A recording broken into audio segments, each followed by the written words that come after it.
কথা, আমাদের খালসা পন্থের 1699 থেকে খালসা ধর্ম স্থাপনা হলো খালসা পন্থ। তার বৈশাখী উৎসব আছে। আমাদের পুরো পশ্চিম বর্ধমানের সমস্ত গুরুদ্বারা সেই গুরু পরবটা, বৈশাখীর গুরু পরবটা কুলটি গুরুদ্বারা পালন করে। যেহেতু গুরুদ্বারার প্রাঙ্গণে অত জায়গা নেই বলে থানা মোড়ের কাছে একটা মাঠে তারা এই প্রোগ্রামটা করে। ওখানেই আমি গুরু শ্রীচরণে নমস্কার করার জন্য এসেছি, কিন্তু তার সঙ্গে সঙ্গে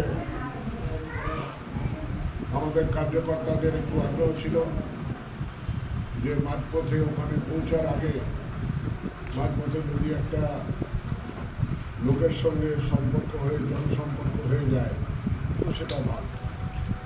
তাই জনসম্পর্ক করতে করতে আমি এখানে পৌঁছেছি। কেমন সাড়া পেলেন আজকে কুলটিতে? কুলটির মানুষ তো এমনিতেই ভারতীয় জনতা পার্টিকে সমর্থন করে থাকে, আর লোকসভায় তো আরও বিপুল সমর্থন করে থাকে। তো জনগণ তো সমর্থন দেয়, সবাইকে দেয়।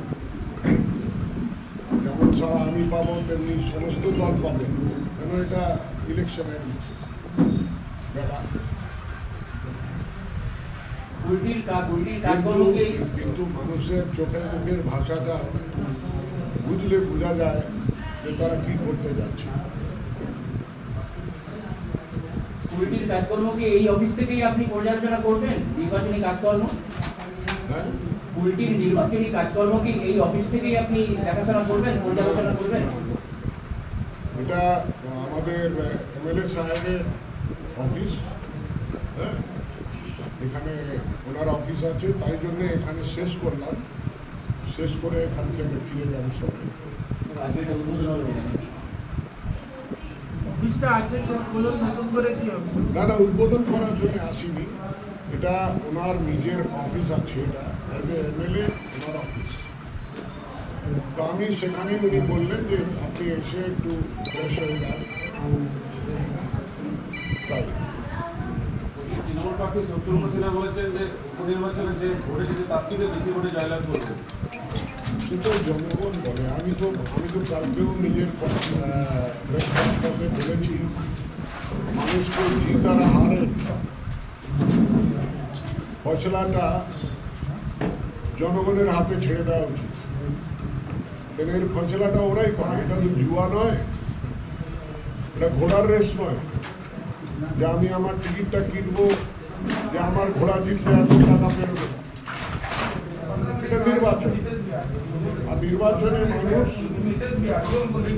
মানুষ ফয়সলা করে তার মত দিয়ে। তবু আপনি জয়ী হওয়ার লক্ষ্যে তো এসছেন, আপনি নেমেছেন তো জয়ী হওয়ার লক্ষ্যে, জয় পাওয়ার লক্ষ্যেই তো নেমেছেন। না, আমি তো বললাম না যে আমি আজকে বৈশাখী পর্বের জন্য এসেছি। আমি পরবর্তীকালে এখানকার যে বিধানসভার কার্যক্রম হবে তখন আসবো। আজকে যেহেতু আমি গুরুদ্বারার প্রোগ্রামে এসেছিলাম, তাই জন্য আমি তো পরশু দিন আমার নাম ডিক্লেয়ার হয়েছে। হ্যাঁ, আর তারপরে এসেছি। এখন তো আমাদের পরিকল্পনাগুলো, এখন আমাদের বুথ সমিতির সম্মেলন হবে প্রত্যেক বিধানসভা, এখানেও হবে কুলটি বিধানসভা। তো তেমনি সমস্ত কার্যকর্তাকে সক্রিয় করা হবে। কিন্তু রাস্তা চলতে চলতে মানুষের সঙ্গে জনসম্পর্ক অভিযান করা একটা স্বভাব আছে। সবাইকে একটু নমস্কার করা বা অভিনন্দন জানানো, এটাই। যেমন তৃণমূল কংগ্রেসের পক্ষ থেকে দাবি করা হচ্ছে, তারা বলছে 3 লাখ ভোটে জিতছিল, 4 লাখ ভোটে জিতবে। আপনি তাকে কিছু দাবি করবেন? আরে ভাই, তোমার কোন ভাষা বুঝো সেটা বলে দাও, আমি সেই ভাষায় তোমাকে বুঝাবো। এখনই তো উত্তর দিলাম এই কথা। মানুষকে অহংকার করতে নাই। আমি এর আগে 2বার রিটার্নিং অফিসারের সার্টিফিকেট পেয়েছি, তার আগে 4বার রাজ্যসভার পেয়েছি, 6বার হয়ে গেল। কিন্তু ওখানে সংখ্যা লেখা থাকে না কে কত ভোট পেল। উইনার ইজ উইনার, লুজার কোনো সার্টিফিকেট পায় না। ঠিক আছে, ধন্যবাদ। বিগত নির্বাচনে আসানসোলে হিংসা বা মারপিটের ঘটনা ঘটেছে মাত্র, এবারে কি আশা করছেন যে শান্তিপূর্ণ ভোট হবে বা ইয়ে হবে, কি মনে করছেন?